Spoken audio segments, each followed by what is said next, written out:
Hello guys, welcome back to our channel Market Intelligence. So wish you happy Pongal to all. So almost எல்லாம் நம்ம video வருஷத்தில் பொங்கல் கொண்டாடி முடிச்சிருப்பீங்க. இருந்தாலும் நம்ம channel subscribers எல்லாருக்கும் belated happy பொங்கல். ஸோ இன்னைக்கு கொஞ்சம் டிஃப்ரெண்டாக இருக்கணும். நம்ம எங்களுடைய வயல் லேண்டை வந்துட்டு இந்த வீடியோ ஷூட் பண்ணுறேன். ஸோ பொங்கல் வேறு இல்லையா, சரி கொஞ்சம் இயற்கையோடு சேர்ந்து அப்படியே ஷூட் பண்ணலாம் அப்படின்னு சொல்லிட்டு வந்துட்டேன். ஸோ நீங்களும் இதை வந்துட்டு ரெசிபிங்க நம்புகிறேன். So we will go to the video. So இன்றைக்கி நம்ம வீடியோவில் நம்ம என்ன பார்க்க போகிறோன்னா, ஸோ மிடில் கிளாஸ் பீப்புள் ஏன் அவங்க ரீச் ஆக முடியல, ஸோ ஏன் அந்த மிடில் கிளாஸ்லேயே அவங்க ட்ராப் ஆகி முடிக்கிறாங்க, அண்ட் ரிச்சஸ்ட் பீப்புள் எப்படி அவங்களுடைய கோல்ஸ்லாம் அட்டைன் பண்ணுறாங்க. ஸோ அதை பற்றி தான் நம்ம இன்றைக்கி பார்க்க போகிறோம். So we will go to the video.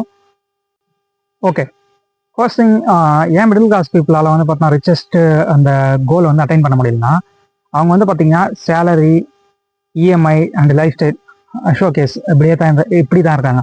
ஆனால் ஒரு ரிச்சஸ்ட் பீப்புளோடைய மைண்ட் செட் பார்த்தீங்கன்னா அசட்டு, கேஷ் ஃப்ளோ அண்ட் ஓனர்ஷிப் இப்படி தான் இருக்கும்.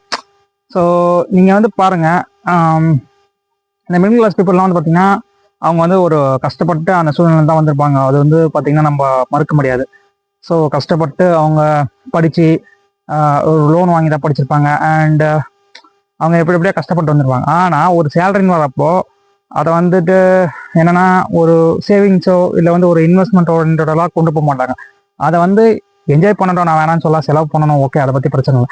பட் அவங்க என்னன்னா இந்த ஷோகேஸ் என்னன்னா சும்மா அந்த பந்தா பண்ணணும் அப்படின்னு சொல்லிட்டு நிறைய அவங்களுக்கு முடியாத ஒரு விஷயத்த, இப்போ நான் என்ன சொல்றேன்னா, ஒரு அசெட், ஒரு கோல்டு வாங்குறாங்க இல்லை ஒரு லேண்ட் வாங்குறாங்க அப்படின்னா நோ ப்ராப்ளம், ஹவுஸ் கூட ஓகே தான். பட் அஃபோர்ட் பண்ண முடியாத அளவுக்கு ஒரு ப்ரைஸில் வாங்கி அதை இஎம்ஐயில் போட்டு அதுக்கு இன்ட்ரெஸ்ட் பே பண்ணுறாங்க. ஸோ இது மிடில் கிளாஸ் பீப்புளுக்கு அப்ளிகபிளானா கிடையாது. அண்டு நீங்கள் பாருங்கள், நீங்கள் என்னதான் ஒரு ரிச்சஸ்ட் பீப்புள் நீங்கள் எடுத்துக்கோங்க, அவங்க பார்த்தா இப்போது நீங்கள் பெரிய பெரிய ஆளுங்களாம் கூட பாருங்கள், நீங்கள் பெரிய பெரிய ரிச்சஸ்ட் பீப்புள் பணக்காரங்க இருப்பாங்க. ஸோ நீங்கள் வேர்ல்டு வைல்டு எடுத்துக்கோங்க, இல்லை நம்ம இந்தியா, தமிழ்நாடு, எங்கே வேணாலும் எடுத்துக்கோங்க. இப்போ அவங்க பார்த்தீங்கன்னா கூட அவங்க கூட பார்த்தீங்கன்னா அந்த அந்த ரொம்ப பார்த்தீங்கன்னா அந்த பந்தா பண்ணுறது ரொம்ப கொஞ்சம் அந்த பிராண்டாக இது பண்ணுறது அந்த மாதிரிலாம் பார்த்தீங்கன்னா அவங்களாம் கூட எதுவும் அந்த மாதிரிலாம் பண்ண மாட்டாங்க. பிராண்டட் டிஷர்ட்ஸு, பிராண்டட் வாட்சஸ் அந்த மாதிரிலாம் அவங்களாமே எதுவுமே வேர் பண்ண மாட்டாங்க. என்னன்னா மேபி அவங்க வேர் பண்ணாலும் அதை பற்றி பிரச்சனை, அவங்க கிட்ட பணம் இருக்குது, அது வேர் பண்ணாங்க. ஆனால் இப்போ என்ன எடுத்துக்கோங்க, நான் ஒரு 20,000 ஏர்ன் பண்ணுறேன்னு வச்சுக்கோங்க. இப்போ நான் ஒரு 1000 rupees வாட்ச் வாங்கி காட்டினா பரவாயில்ல, அதிகபட்சம் ஒரு 5,000 வாட்ச் வாங்கி காட்டினா பரவாயில்ல. நான் ஒரு வாட்சை 1,00,000 வாங்கி காட்டுறேன்னா இது அப்ளிகபிளா பாருங்க. ஓகே, இப்போ நான் 1,00,000 வாட்ச் வாங்கி காட்டுறேன், கட்டிட்டு போறேன் 4 இடத்துல, என்ன ஒரு 4 பேர் பார்த்துட்டு, ஓ அப்பா அவன் 1,00,000 வாட்ச் கட்டிருக்கான்பா அப்படின்னு சொல்லுவாங்க, அவ்வளவுதான். ஆனா நான் அதை இஎம்ஐல வாங்கியிருக்கேன்றது தெரியுமா? தெரியாது, அவ்வளவுதான். இப்போ அதுக்கு இஎம்ஐ நான் பே பண்ணிட்டு இருக்க போறேன். அண்ட் இன்னொரு விஷயம் பாத்தீங்கன்னா, அந்த 1,00,000 மாசம் என்னால் ஒரு 5% ஏர்ன் பண்ண முடியும் இன்வெஸ்ட்மெண்ட் பண்ணா. அதை நான் வாட்சா வாங்கி கட்டி வச்சிருந்தேன்னா நான் மாதம் 5,000 இஎம்ஐ கட்டணும், வித் இன்ட்ரெஸ்ட் வேறு இருக்குது அதுக்கு. ஸோ யோசிங்க. ஸோ ரிச்சஸ்ட் பீப்புளோடைய மைண்ட் செட் அப்படிதான் இருக்கும். அவங்க என்னன்னா கோடிக்கணக்கில் கூட சம்பாதிப்பாங்க. ஆனால் பார்த்தீங்கன்னா அந்த 1,00,000 வாட்ச் அவங்க கட்ட மாட்டாங்க. என்னன்னா அந்த 1,00,000 அவன் வேற எதனா எப்படி இன்வெஸ்ட்மெண்ட் பண்ணி அதில் ஒரு ரிட்டர்ன்ஸ் எடுக்கலாம் தான் பார்ப்பாங்க. ஸோ நம்ம இந்த ரிச்சஸ்ட் பீப்புள்னாலே அவங்க ஏதோ இந்த மிடில் கிளாஸ் அந்த ஏழை ஜனங்களை அவங்க வேலை வாங்கிக்கிறாங்க அண்ட் அவங்க நிறைய எக்ஸ்ப்ளாய்ட் பண்ணுறாங்க அப்படின்ற ஒரு மைண்ட் செட் மட்டுமே தான் இருக்குது. அப்படி மட்டுமே அவங்கள யோசிக்கக்கூடாது. So maybe 1 or 2 case scenario அந்த மாதிரி நடக்கலாம், நான் இல்லைன்னு சொல்ல வரல. பட் ஆனால் ஒரு விஷயம் நீங்கள் நல்லா தெரிஞ்சுக்கோங்க, அவங்க பார்த்தீங்கன்னா அவங்களோட இன்வெஸ்ட்மெண்ட், ஓகேங்களா, இப்போது அவங்களோட இன்வெஸ்ட்மெண்ட்டை அவங்க ரொம்ப ஸ்மார்ட்டாக கொண்டு போகிறாங்க, அவ்வளோதான் நான் சொல்லுவேன். ஸோ அது எப்படி அவங்க பண்ணுறாங்கன்றத நம்ம லேர்ன் பண்ணோம். அதை விட்டுட்டு ஸோ அவங்க இப்படி இத்தனை கோடி வச்சிருக்காங்க, அத்தனை கோடி வச்சிருக்காங்க. ஸோ அவங்களும் பார்த்தீங்கன்னா ஆல்மோஸ்ட் பார்த்தீங்கன்னா எல்லாரும் எல்லாம் பார்த்தீங்கன்னா born in golden spoons, silver ஸ்பூன்லாம் கிடையாது. ஸோ அவங்களும் சிலர்லாம் பார்த்தீங்கன்னா சாதாரண நிலைமையிலேருந்துலாம் வந்திருப்பாங்க. அவங்க எப்படி அந்த லெவலுக்கு வந்தாங்கன்றது தான் நம்ம பார்க்கணும்.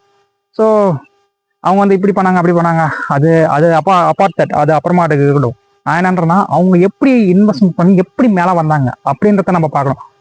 ஸோ நம்ம அதெல்லாம் எடுத்துக்க மாட்டோம். அவன் வாட்ச் கட்டிருக்கான், நான் வாட்ச் வாங்கணும் 1,00,000. அவன் இந்த ஃபோன் 1,50,000 ஃபோன் வச்சிருக்கான், நான் 1,50,000 ஃபோன் வாங்கணும். அவன் 10,00,000 கார் வச்சிருக்கான், நான் வாங்கணும். உங்களுக்கு அந்த பொருள் தேவையான்றதை ஃபர்ஸ்ட் பாருங்க நீங்க, ஓகேங்களா? எனக்கு அந்த பொருள் அந்த திங்ஸ் எனக்கு உண்மையாக வேணும் அப்படின்னா நீங்கள் வாங்குங்க, அது பிரச்சனை கிடையாது. அண்டு இப்போது உதாரணத்துக்கு சொல்கிறேன், நீங்கள் வந்துட்டு ஒரு காரே வாங்குறீங்கன்னு வச்சுக்கோங்க. நான் காரை பற்றி கூட ஒரு ஷார்ட்ஸ் ஒன்று போட்டிருப்பேன், அது versus EMI, bike versus EMI கூட. ரொம்ப ஒரு 1,00,000 பைக் வாங்கலாம், ஆனால் வந்து 4 லட்சம் 5 லட்சம் அதான் சொல்கிறாங்களே, ஒரு கார் வாங்க வேண்டியதில் கார் வாங்க வேண்டிய ப்ரைஸில் பைக் வாங்குறாங்க இன்னைக்கு. நல்லா தெரிஞ்சுக்கோங்க. நீங்கள் ஒரு சின்ன விஷயம் பாருங்கள். எப்படின்னா, இப்போ நான் போட்டிருப்பேன் ஆல்ரெடி, உங்களுக்கு ஒரு ஷார்ட்ஸில் போட்டிருப்பேன். என்னன்னா, ஒரு காரு இருக்குது, ஆனால் என்னால் பஸ்ஸில் போக முடியும், போயிட்டு வர முடியும். ஆனால் இப்போ என்கிட்ட கார் வாங்குற அளவுக்கு என்கிட்ட காசு கிடையாது. அதை நான் வந்து பார்த்தீங்கன்னா இஎம்ஐயில் தான் வாங்கி ஆகணுன்ற ஒரு சுச்சுவேஷன் வருது. என்கிட்ட ஃபுல் காசு இல்லை. ஃபுல் காசு இருந்தால் கூட கொடுத்து வாங்கிக்கலாம், அளவு இல்லாமல் காசு இருக்குதுன்னா கொடுத்து வாங்கிக்கலாம். சரி, இல்லை அதே காசு இருக்குதுன்னா கூட பரவாயில்லைங்க, கொடுத்து வாங்கிக்கலாம். ஆனால் நான் இஎம்ஐயில் தான் போட்டு வாங்க போகிறேன்னா அது வந்து உங்களுக்கு அஃபோர்ட் பண்ண முடியுமான்றதை பாருங்கள். ஃபஸ்ட்டு நீங்கள் இஎம்ஐ பே பண்ணணும், அண்ட் அதுக்கு இன்ட்ரெஸ்ட் இருக்குது. அண்ட் தென் நீங்கள் அதுக்கு வந்து பார்த்தீங்கன்னா fuel cost and maintenance charges இருக்குது. நீங்கள் அப்புறமா அதை வாங்கிட்டு சும்மா நான் கொஞ்ச நாளைக்கு வந்து பார்த்தீங்கன்னா ஒரு இது ஷோகேஸ் பண்ணலாம். அண்ட் தென் அதுக்கப்புறம் வந்து பார்த்தீங்கன்னா மாதம் மாதம் உங்களுக்கு ஒரு ஃப்ரஸ்ட்ரேஷன் கிரியேட் பண்ணிகிட்டே இருக்கும். நம்ம வந்து இன்ட்ரெஸ்ட் பே பண்ணோம், இஎம்ஐ பே பண்ணோம், இஎம்ஐ பே பண்ணணும்னு சொல்லிட்டு ஒரு ஃப்ரஸ்ட்ரேஷன் கிரியேட் ஆகிட்டே இருக்கும்.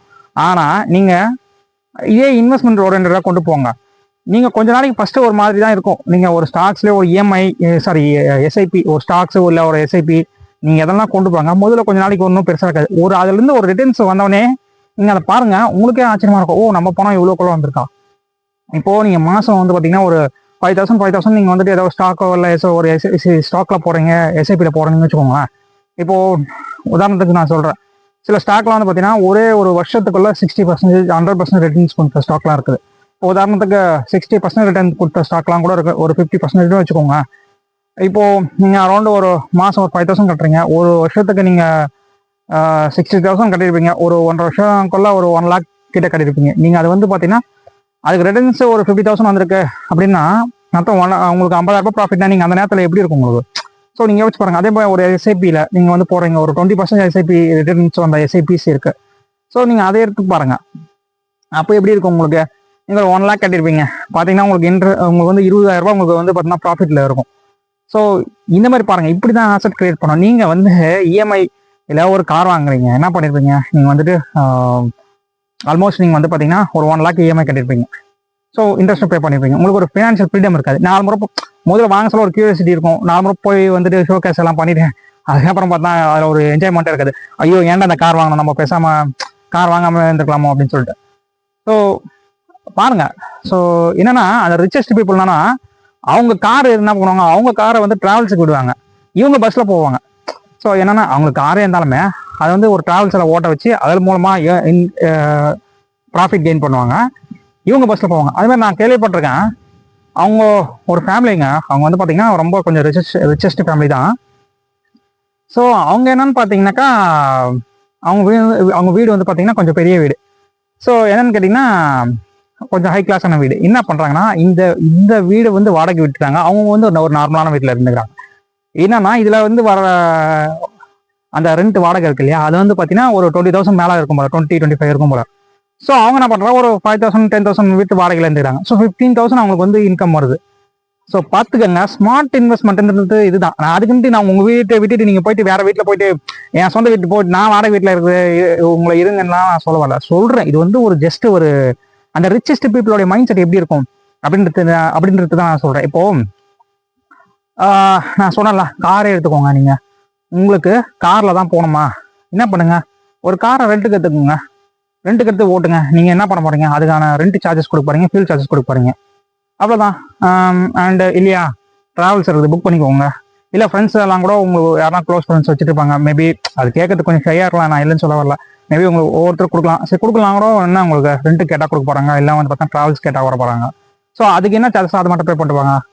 நீங்கள் என்ன பண்ண, கார் வச்சுருந்தீங்கன்னா நீங்கள் வந்து எப்போ பாரு சும்மா நார்மலாக ஒரு சின்ன தூரம் தான் இருக்கும், அது வந்து பார்த்தா பைக்கில் போயிருப்பேன், ஒரு பஸ்ஸில் போயிடலாம். அது என்ன பண்ணுங்க, நீங்கள் வந்து காரில் தான் போவீங்க. அது வந்து உங்களுக்கு ஒரு ஹேபிட் ஆகிடும். நான் வந்து உங்களை என்ன சொன்னால் ரொம்ப கஞ்சத்தனமாக ரொம்ப சீப்பாக இருங்கன்னு நான் சொல்ல வரல, எப்படி அதை இன்வெஸ்ட்மெண்ட் ஓரியன்டாக கொண்டு போகலான்றது தான் நான் சொல்ல வரேன். இப்போது நீங்கள் இந்த சின்ன சின்ன ஃபினான்ஷியல் டிசிப்ளின் நாளைக்கு வந்து பார்த்தீங்கன்னா நீங்கள் என்ன சொல்கிறேன், நான் இப்போ காரு உங்களை வாங்க வேணாம் தான் சொல்கிறேன். நாளைக்கு நீங்கள் வந்து ஒரு பெரிய காரோ ஒரு ப்ரைவேட் ஜெட் வாங்குற அளவுக்கு கூட தான் நீங்கள் வரலாம்.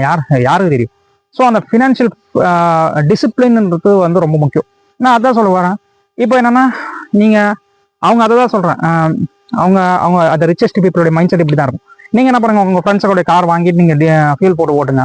நீங்கள் எதுவும் பண்ண மாட்டோம். அன்றைக்கி ஒரு நாள் இப்போ ஏதோ வெளியே போகிறேன், ஸோ ட்ராவல்ஸ் வர்றீங்க, என்ன போகிறோம் நீங்கள் இல்லை உங்கள் ஃப்ரெண்ட்ஸ் கிட்ட வாங்கியிருப்பாங்க. அன்றைக்கி ஃபியூல் சார்ஜஸ் மட்டும் தான் உங்களுக்கு தேவைப்படுது. நீங்கள் மெயின்டெனன்ஸோ இல்லை வேறு எந்த சார்ஜஸும் உங்களுக்கு கிடையாது, உங்களுக்கு இஎம்ஐ கட்ட வேண்டிய இதுவும் கிடையாது. ஸோ என்னன்னா நம்மளுக்கு என்னதான் இருந்தாலும் ப்ரோ சொந்த கார் மாதிரி வருமா அப்படின்னு கேட்பீங்க. ஓகே தான், எனக்கு புரியுது, அவ்வளோதான். அந்த வீட்டில் கூட என்னன்னா இருக்கட்டும், அந்த வீடு வாங்கினா அந்த செவரு நம்மள தான் இருக்கணும், மற்றபடி எவ்வளோனா இருக்கட்டும்ங்க, 1008 இருக்கட்டும்ங்க. அந்த வீடு சொந்த வீடு வாங்கினா அதில் இருக்க ஒரு சந்தோஷம் இருக்குது, எல்லாம் ஓகே தான். இந்த பீப்புள் வந்து பார்த்தீங்கன்னா நம்ம பீப்புள்ஸ் வந்து இந்த எமோஷன்லாம் ரொம்ப பிளாக் ஆகிடுவாங்க. அந்த எமோஷன்ஸுக்கு முக்கியத்துவம் கொடுத்தாங்க. அது எமோஷன்ஸுக்கு எங்கெங்கே முக்கியத்துவம் கொடுக்கணுமோ அங்கங்கே கொடுங்க. நான் இல்லைன்னு சொல்ல வரல, கண்டிப்பாக எல்லாருமே வீடு வாங்கணும், கார் வாங்கணும், எல்லாம் நல்லா வெல்த்தியாக இருக்கணும் தான். பட் வந்து நீங்கள் என்னன்னா அது வந்து ஒரு டெப்த்தில் போயிட்டு ட்ராப் ஆகாதீங்கன்றது தான் நான் சொல்ல வரேன். ஸோ நீங்கள் என்ன பண்ணுங்கன்னா அதுக்கான ஒரு பேஸ்மெண்ட், ஒரு ஃபண்டமெண்டல், ஒரு அந்த ஃபினான்ஷியல் என்ன சொல்கிறது, ஒரு ஃபினான்ஷியல் வெல்த்தை கிரியேட் பண்ணுங்க. நீங்கள் கார் மட்டும் நான் என்னன்னா நீங்கள் ஒரு சின்ன விஷயத்த நீங்கள் தியாகம் பண்ணீங்கன்னா நீங்கள் நாளைக்கு பெரிய பெரிய விஷயத்தெல்லாம் நீங்கள் வந்து அச்சீவ் பண்ணலாம். ஸோ நான் ஒரு சின்ன விஷயத்த தான் நான் இது பண்ணுறேன். நீங்கள் இன்னைக்கு ஒரு கார் வந்து இஎம்ஐயில் வாங்காதீங்கன்னு தான் சொல்ல வரேன். நீங்கள் பணம் வச்சு தான் வாங்க, தாராளமாக வாங்காமனே சொல்ல கிடையாது. சின்ன விஷயத்த நீங்கள் அவாய்ட் பண்ணுங்க. நாளைக்கு வந்து பார்த்தீங்கன்னா நீங்கள் வந்து உங்ககிட்ட ஒரு 100 கார் வாங்குற அளவுக்கு நீங்கள் பணம் வரலாம் உங்ககிட்ட. அதுதான் சொல்கிறேன், சின்ன டிசிப்ளின், ஒரு சின்ன விஷயம், சிறு துளி பெருவெள்ளம்ன்ற மாதிரி தான். ஸோ அந்த எமோஷன்ஸ் எல்லாம் இருக்கும் தான். இப்போ வந்து பார்த்தீங்கன்னா யங்ஸ்டர்ஸ் எல்லாமே பாருங்க, எல்லாம் கார் வச்சிருக்காங்க, பைக் வச்சிருக்காங்க. ஓகே, ஏன் 1.5 லட்ச ரூபா கொடுத்து ஃபோன் வச்சுப்பாங்க அண்ட் வாட்ச், எல்லாமே ஓகே தான். கேட்டீங்க, நீங்கள் கேளுங்க, அந்த பொருள் அவங்களுக்கு உண்மையாக தேவைப்படுமான்னு கேட்டால் இல்லை. சும்மா வாங்கியிருப்பாங்க, கொஞ்ச நாள் யூஸ் பண்ணிப்பாங்க, அதுக்கப்புறம் யூஸ் பண்ண மாட்டாங்க. என்னன்னா சில கேட்பான், என் ஃப்ரெண்டு வச்சிருக்கேன் நான் வாங்கினேன், இவன் வச்சிருக்கேன் நான் வாங்கினேன், அவன் வச்சிருக்கேன் வாங்க. ஓகே, அவங்க சேவிங்ஸ் பண்ணுறாங்க, நீங்கள் பண்ணுறீங்களா? அவங்க வந்து இன்வெஸ்ட்மெண்ட் பண்ணுறாங்க, நீங்கள் பண்ணுறீங்களா? ஸோ ரிச்சஸ்ட் பீப்புளுடைய மைண்ட் செட்டுக்கு யாருமே எடுத்துக்கிறது கிடையாது. அதுதான் சொல்கிறது. அந்த என்னன்னா மிடில் கிளாஸ் பீப்புளுக்கு வந்து அந்த எமோஷன்ஸ் தான். அந்த ரிச்சஸ்ட் பீப்புளுக்கு அந்த எமோஷன் இருக்காது, அவங்களுக்கு வந்து அந்த ஸ்மார்ட் திங்கிங் தான் இருக்கும். ஸோ ஐ திங்க் எனக்கு தெரியல, jack Mala I think, so எனக்கு தெரியல, அவர் தான் சொல்லியிருப்பாரு, ஒரு குரங்கு கிட்ட வந்து வாழைப்பழத்தையும் ஒரு கேஷ் ஒரு 1000 ரூபா கொடுத்தேன்னா அது வந்து எதை எடுத்துக்கன்னு கேட்டிங்கன்னா வச்சுக்கோங்களேன், அது வந்து அந்த வாழைப்பழம் தான் எடுத்துக்குமா, கேஷ் எடுத்துக்காதான். ஏன்னு கேட்டிங்கனாக்கா அதுக்கு வந்து தெரியாது, அந்த கேஷை வச்சு ஒரு 100 பழம் வாங்கலான்றது அதுக்கு தெரியாது. ஸோ இன்னைக்கு வந்து பீப்புள்ஸ் அந்த மாதிரி தான். ஸோ நம்ம வந்து இன்னும் கொஞ்சம் எலாபரேட்டாக யோசிக்கணுங்க, வேற ஒன்றும் இல்லை. ஸோ இந்த மாதிரி இன்னும் நிறைய அவேர்னஸ் நம்ம கிரியேட் பண்ணணும். நம்ம அதுக்காக தான் நான் வந்து சொல்கிறேன். அண்ட் சிலர்லாம் சொல்லுவாங்க உன்னால் முடியல, ஸோ அதனால் வந்து எங்களாலே முடியாதுன்னு சொல்ல வராது அப்படின்லாம் சொல்லுவாங்க. ஸோ நான் எல்லாருக்குமே தான் சொல்கிறேன், நானுமே கூட சொல்கிறேன். மேபி நான் கூட வந்து பார்த்தீங்கன்னா ஒரு சில பொருட்கள் வந்து வாங்கியிருக்கலாம், திங்ஸ் நான் கூட யோசிச்சிருப்பேன், ஓஹோ இது வந்து நமக்கு தேவையில்லாத விஷயம், நம்ம இது வாங்கியிருக்க கூடாது. ஸோ நீங்கள் இன்வெஸ்ட்மெண்ட் கரெக்டாக நீங்கள் பண்ணுங்கள், அதை தான் நான் சொல்ல வரேன் இந்த வீடியோவில். அதே மாதிரி வந்து பார்த்தீங்கன்னா இன்னொரு ஒரு எக்ஸாம்பிள் சொல்கிறேன். என்னன்னா இந்த லேண்டு வாங்குவாங்க நிறைய, அந்த வீடு வாங்குறது, அந்த லேண்ட் வாங்குறதுலாம் கூட நம்ம பீப்புள்ஸ் நிறைய பேர் பண்ணுறது தான். அது richest people, middle class people எல்லாருமே பண்ணுவாங்க, நோ ப்ராப்ளம், அதை பற்றி ஒன்றும் பிரச்சனை இல்லை. ஸோ நான் வந்து ஒரு ரிச்சஸ்ட்ன்னு வேணாம், நம்ம ஒரு ஸ்மார்ட்டஸ்ட்னு எடுத்துப்போம். ஒரு ஸ்மார்ட்டஸ்ட் இன்வெஸ்டர் வர்சஸ் ஒரு நார்மல் ஒரு middle class people or normal பீப்புள்னு எடுத்துக்கோங்க. இப்போ என்ன பண்ணுவோம், நான் ஒரு நல்ல ஒரு இன்கம் ஜென்ரேட் பண்ணுறேன்னு வச்சுக்கோங்களேன். நான் வந்துட்டு ஒரு 80,000 1 lakh அப்படி ஏர்ன் பண்ணுறேன். It's okay. நான் சென்னையில் ஒர்க் பண்ணுறேன், இப்போ என் ஃபேமிலி இருக்குது அங்கே. இப்போ அப்படின்னு வச்சுக்கோங்களேன், நம்ம என்ன பண்ணுவோம், ஓகே ஒரு சென்னையில் ஒரு வீடு வாங்கலாம். கொஞ்சம் எல்லாம் ரொம்ப இன்டீரியராக கிடைக்காது, ரொம்ப காஸ்ட் ஹையராக தான் இருக்கும். அண்ட் இப்போது நான் ஒரு அவுட்டர்லேயே வாங்குறேன்னு வச்சுக்கோங்களேன், வந்து பார்த்தீங்கன்னா க்ரோஸ் கணக்கில் வரும். அதுக்கு வந்து பார்த்தீங்கன்னா இஎம்ஐ போட்டு தான் வாங்குற மாதிரி இருக்கும். அண்ட் அதுக்கு டவுன் பேமெண்ட்டு அண்ட் எல்லாம் நீங்கள் கேல்குலேட் பண்ணி பாருங்கள். ப்ராசஸிங் ஃபீஸ் இருக்கும், இன்ட்ரெஸ்ட்டே வந்து பார்த்தீங்கன்னா நீங்கள் வந்து அந்த நீங்கள் வாங்குற விலையோட டபுளாக கட்டியிருப்பீங்க. நீங்கள் வந்து 1 crore வாங்கியிருக்கீங்கன்னா 2 crore கட்டியிருப்பீங்க. ஸோ நான் என்ன கேட்குறேன்னா, இப்போது நீங்கள் ஏன் வந்து அங்கே தான் சென்னையில் தான் வாங்கணுமா, ஏன் அது வந்து டெவலப்டு ஏரியா இன்னும் நல்லா டெவலப் ஆகும். ஸோ நீங்கள் அப்படி தான் யோசிக்கணும். நான் இன்னொரு விஷயம் சொல்கிறேன். இப்போ வந்து பார்த்தீங்கன்னா ஒரு ஸ்மார்ட் இன்வெஸ்டர் என்ன பண்ணுவாருன்னா, இப்போ அந்த மாதிரி பண்ண மாட்டாங்க, ஆல்ரெடி டெவலப் ஆன இடத்துல போய் இன்வெஸ்ட்மெண்ட் பண்ண மாட்டாங்க. அவங்க என்ன பண்ணாங்கன்னா, இப்போ நீங்கள் 1 crore போட்டு வாங்குறீங்க, வந்து நாளை பின்ன அந்த இடம் ஒரு 3 crore போகுதுன்னு வச்சுக்கோங்களேன், 3 crore 4 crore போகுதுன்னு வச்சுக்கோங்களேன். நீங்கள் அப்படியே எடுத்துக்கோங்க, ஒரு 5 crores போகுதுன்னு கூட வச்சுக்கோங்க. நீங்கள் வந்து 2 கோடி போட்டால் 2 கோடி மொத்தம் இன்ட்ரெஸ்ட் எல்லாம் பே பண்ணி எல்லாம் கட்டி முடிச்சிட்டிங்க. நாளைக்கு என்ன ஒரு 5 crore போகுது, 4 to 5 crore போகுதுன்னு வச்சுக்கோங்களேன். அந்த 25 வருஷம் கழிச்சு உங்களுக்குன்னா 1 மடங்கு தான் எக்ஸ்ட்ரா இருக்குது. ஆனால் இதே வந்து பார்த்தீங்கன்னா ஒரு ஸ்மார்ட் இன்வெஸ்டர் என்ன பண்ணுவார்னா, இப்போ ஒரு வில்லேஜ் சைடோ இல்லை ஏதோ ஒரு இடம் எடுத்துக்கோங்க, கொஞ்சம் அவர் எந்த இடம் வந்து அதுக்கப்புறம் ஒரு 20 இயர்ஸ் கழிச்சு எந்த இடம் நல்லா டெவலப் ஆகும்ட்டு அப்படி அனலைஸ் பண்ணுவார். இப்போ உதாரணத்துக்கு எடுத்துக்கோங்க, இப்போ ஒரு வில்லேஜ் இருக்கும், அந்த பக்கமாக எதுவுமே இருக்காது, ஒரு திடீர்னு ஒரு இண்டஸ்ட்ரி வரும், அதுக்கப்புறம் பார்த்தா கொஞ்சம் கொஞ்சமாக அந்த வேலை ஏறும். அந்த ஸ்மார்ட் இன்வெஸ்டர் என்ன பண்ணுவாருன்னா அங்கே இடத்த வாங்குவார். ஸோ அவர் என்ன பண்ணுவாரு, 1 lakh வாங்கியிருப்பாரு. நாளை பின்ன வந்து பார்த்தீங்கன்னா அந்த இடம் ஒரு 20 லட்ச ரூபா 20 lakhs போகும். ஸோ அவங்க ப்ராஃபிட் எத்தனை மடங்கு பாருங்க, 10 to 20 டைம்ஸா. ஸோ ஸ்மார்ட் இன்வெஸ்டர் இதை தான் பண்ணுவாங்க. ஆனால் பாருங்க, நம்ம பீப்புள் ஒரு எமோஷன், ஐயோ இது வந்து பார்த்தீங்கன்னா சென்னையில் ஒரு வெல் டெவலப்டு ஏரியாலா அங்கே வாங்கினா இத்தனை மடங்கு ஆகிடும். நீங்கள் என்ன பண்ணீங்க, அங்கே 1 கோடி ரூபாய் கொடுத்து வாங்குற அந்த இடத்த நீங்கள் ஒரு நல்லா, அதுதான் சொல்கிறேன், நீங்கள் அனலைஸ் பண்ணணும் எந்த ஏரியா டெவலப் ஆகும் அப்படின்னு சொல்லிட்டு நீங்கள் ஒரு அனலைசிஸ் பண்ணி நீங்கள் அந்த ஏரியாவில் இடம் வாங்கினீங்கன்னா, ஒரு லேண்டோ இல்லை ஒரு வீடோ கூட வாங்குறீங்கன்னு வச்சுக்கோங்களேன், உங்களுக்கு காஸ்ட் வைஸும் ரொம்ப கம்மியாக இருக்கும், உங்களுக்கு வந்து பார்த்தீங்கன்னா அந்த ரிட்டர்ன்ஸ் ப்ராஃபிட்டபிலிட்டியும் அதிகமாக இருக்கும். ஸோ நீங்கள் அங்கே போயிட்டு இன்ட்ரெஸ்ட் கட்டி நீங்கள் வந்து வேலை செஞ்சு அந்த இஎம்ஐக்காக நீங்கள் வந்து பார்த்தீங்கன்னா வேலையில் வந்து நிறைய விஷயங்கள் வந்து நீங்கள் தியாகம் பண்ண வேண்டியிருக்கும், நிறைய விஷயங்கள் நீங்கள் வந்து அக்செப்ட் பண்ண வேண்டியிருக்கும். ஸோ அதெல்லாம் போய் அப்புறம் நீங்கள் கட்டினாலும் அதில் வந்து பெருசாக ரிட்டர்ன் இல்லை. ஸோ இந்த மாதிரி யோசிச்சு பாருங்க. ஸ்மார்ட் இன்வெஸ்டர் இப்படி தான் நான் சொல்கிற மாதிரி தான் பார்ப்பாருங்க. அவங்க வந்து பார்த்தா ஒரு நார்மலாக ஒரு சீப்பான இடத்த வாங்குவாங்க, அதுக்கு பார்த்தா நாளைக்கு 20 டைம்ஸாக இருக்கும். ஸோ நீங்கள் பாருங்கள், உங்க வந்து அந்த 1 crore வந்து 20 crores ஆயிருந்தா எப்படி இருக்கும். ஸோ இப்படி தான் நம்ம யோசிக்கிறோம். ஸோ அதுதான் சொல்கிறேன், எமோஷன்ஸ் எல்லா இடத்துலையும் இடம் கொடுக்காதீங்க. அது வந்து பார்த்தீங்கன்னா ஜஸ்ட் எமோஷன் தான், அவ்வளோதான். ஆனால் வந்து பார்த்தீங்கன்னா வெல்த் அப்படி கிடையாது. வெல்த்னால நீங்கள் உங்களுக்கு கிடைக்க போகிற அந்த வந்து பெனிஃபிட், அந்த ஹாப்பினஸ், அதை யோசிச்சு பாருங்க. எமோஷன்ஸ்க்கு இடம் கொடுக்காதீங்க. எமோஷன்ஸ் வந்து எல்லா நேரத்துலையும் வந்து கரெக்டாக வழி நடத்தாது, சில நேரத்தில் வந்து பார்த்தீங்கன்னா தப்பாக வழி நடத்தும். எமோஷன்ஸ் வச்சு நிறைய இந்த நம்ம மோஸ்ட்லி வந்து இந்தியன்ஸ் வந்து எடுத்திங்கன்னா எமோஷன்ஸுக்கு வந்து அவங்க ரொம்ப இதுவாகிடுவாங்க. நான் தேவை இல்லைன்னு சொல்ல வரல, கண்டிப்பாக எமோஷன்ஸ் ஹியூமன் லைஃப்பில் எமோஷன்ஸ் இருக்கணும். அது இருந்தால் தான் மனுஷன், அது இருந்தால் தான் ஒரு இதுவாக இருக்கும். ஆனால் பட் வந்து இதே வந்து எல்லா இடத்துலையும் அப்ளை பண்ணக்கூடாதுன்னு தான் நான் சொல்ல வரேன். ஸோ இந்த மாதிரி நிறைய விஷயங்கள் இருக்குது. So that's it. அப்சல்யூட்லி இந்த வீடியோ உங்களுக்கு பிடிச்சிருக்குன்னு நினைக்கிறேன். லாஸ்ட் வீடியோஸ் தான் நிறையா நல்லா பரவாயில்ல, ஓரளவுக்கு நல்லா வியூஸ் போயிருக்கு. இன்னும் நம்ம சேனலில் நம்ம நிறையா stock market and SIPs, mutual funds, wealth creation பற்றி நம்ம நிறைய விஷயங்கள் பார்க்க போகிறோம். ஸோ நீங்கள் நானும் உங்ககிட்ட இருந்து நிறைய விஷயங்கள் கற்றுக்கிறேன், நீங்களும் நிறைய விஷயங்கள் லேர்ன் பண்ணுவீங்க. ஆனால் உங்கள் ஐடியாஸ் என்னென்னா ஷேர் பண்ணுங்கள், சேனல் சப்ஸ்கிரைப் பண்ணுங்கள். So thank you so much. இந்த வீடியோ உங்களுக்கு பிடிச்சிருக்குன்னு நினைக்கிறேன். உங்களுடைய சப்போர்ட் என்றைக்குமே இருக்கும்னு நினைக்கிறேன். So keep in touch. Thank you so much. Again happy Pongal to all. Thank you so much.